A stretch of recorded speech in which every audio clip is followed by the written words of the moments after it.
রংপুরে ভিসি দোতলায় মিটিং করছে, সেখানে প্রক্টর এবং বিশ্ববিদ্যালয়ের সবাইকে নিয়ে।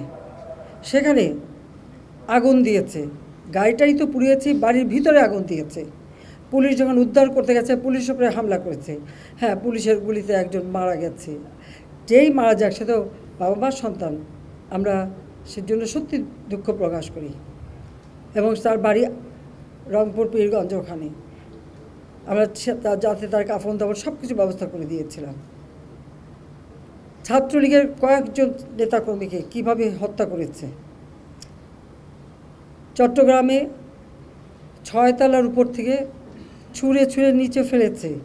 যারা জীবন বাঁচাতে ঝুলে আছে জানলার শিক ধরে, তাদের উপরে পাথর মেরেছে, হাত পায়ের রগ কেটেছে, 7 জন ছাত্রকে হত্যা করেছে। এবং এইরকম হত্যাযোগ্য আরও অনেক জায়গায়, সব বিস্তারিত বলে বোধহয় শেষ করা যাবে না। পুলিশের গাড়ি, র্যাবের গাড়ির ভিতরে র্যাবকে যেভাবে হত্যা করা। গাজীপুরে আমাদের এক কর্মীকে শুধু মারেই নাই, হাসপাতালে চিকিৎসা করতে গেছে, সেখান থেকে বের করে নিয়ে এসে তাকে মেরে ঝুলিয়ে রেখে দিয়েছে পুলিশ। সেই উত্তরা ইসলামী হাসপাতাল চিকিৎসা করতে গেছে আহত পুলিশ, তাকে হাসপাতাল থেকে টেনে বের করে রাস্তায় ফেলে তাকে সেখানে কুপিয়ে কুপিয়ে হত্যা করেছে, পুলিশকে মেরে ঝুলিয়ে রেখেছে। আমার মোটর কেডের যে পাইলট মোটর সাইকেল দিয়ে সব আসতো, সে ওই যাত্রাবাড়ির ওদিকেই থাকতো। ওখানে প্রত্যেক বাড়িতে বাড়িতে যেয়ে তারা খুঁজছে পুলিশের কেউ আছে কি না, আওয়ামী লীগের কেউ আছে কি না। ও যখন ওখান থেকে বের হয়ে আসছিল কাজে যাবে, তাকে সেখানে মেরে ফেলে রেখে দিয়েছিল। যখন এখানে আসে না, খোঁজ করে দেখে তার লাশ পড়ে আছে। এইভাবে একদিকে হত্যাকাণ্ড, একদিকে জ্বালাও পোড়াও।